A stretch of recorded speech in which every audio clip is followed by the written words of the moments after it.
I am a middle-aged man going through a divorce that feels like it never ends. My former wife is also middle-aged, and she left me after having an affair with her 22-year-old karate instructor. That alone was devastating, but the real damage came afterward. 2 full years have passed since she walked out, and yet the divorce agreement still has not been fully finalized. About 1 year into the process, however, the agreement had to be signed so certain legal mechanisms could move forward. All of its financial terms were made retroactive. That single detail changed my life overnight. The moment the agreement was signed, I was suddenly labeled as behind on child support, owing several $1,000s immediately.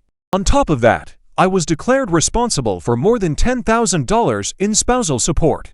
I tried to fight the retroactive enforcement. I asked my lawyer if there was any way to stop it. He reviewed everything carefully and told me there was no realistic path to prevent it. From that point forward, everything spiraled. My former wife placed a lien on the house that we still jointly owned. She also froze my bank accounts. Bills piled up. My credit score collapsed. I could not access my own money. I was forced to start preparing for bankruptcy simply to survive. For 2 years, my life felt like it was on pause, except the damage kept accumulating. Then the house finally went on the market.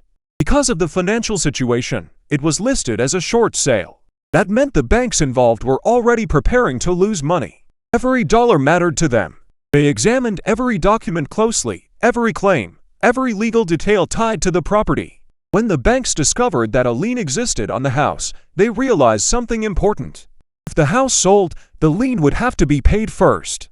That money would come directly out of what the banks would receive. In other words, the banks would lose even more than expected. As a result, the banks rejected an offer on the house and demanded a higher price. That is when my former wife began to panic. She sent an email to her lawyer and to my lawyer, but not to me. In that message, she claimed that I was deliberately holding up the sale of the house. She argued that the lien was preventing the transaction from going through and demanded that my lawyer take legal action to have it removed. That email made its way to me. And for the first time in a very long time, I had leverage. I calmly told my lawyer that I did not want the lien removed.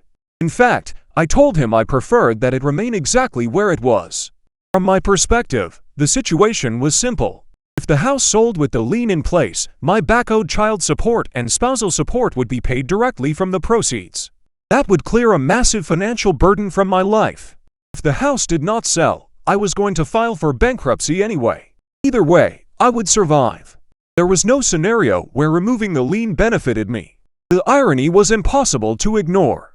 The lien had been placed by my former wife as a way to pressure and control me. Now it was doing the exact opposite.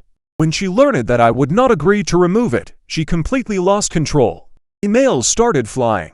She lashed out at her lawyer, my lawyer, and anyone else involved. She blamed everyone except herself. The same legal weapon she had used to punish me was now blocking her own goals. For the first time since the divorce began, I was not the one panicking. I did not celebrate her distress. I did not mock her.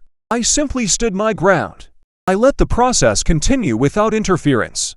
Sometimes karma does not arrive loudly or dramatically. Sometimes it just sits there quietly, exactly where someone placed it, and waits.